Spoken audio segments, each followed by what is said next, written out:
Paano po pag true bank? Ilang days po ang process? 3 to 5 banking days po ang process niyan kung, true bank yung inyong clinic. 3 araw hanggang 5 araw. Hindi po kasama yung Sabado, Linggo sa pagbibilang, ha. For example, Lunes kayo na-approve, bibilang kayo ng 3 hanggang 5 araw.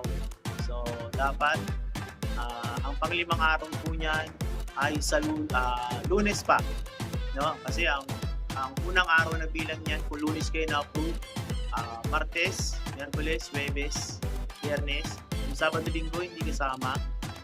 So, ang pang-limang araw po niyan ay sa Lunes pa. Gano'n lang po kasimple. Kapag meron na pong 5 araw yung tumakbo tapos wala pa, mag-email po kayo sa Home Credit, ano? Kaya kung meron kayong agent na nag-assist sa inyo, balikan niyo po. Then, mag-process po kayo sa kanila. Gano'n lang po. Sana nakatulong. Thank you.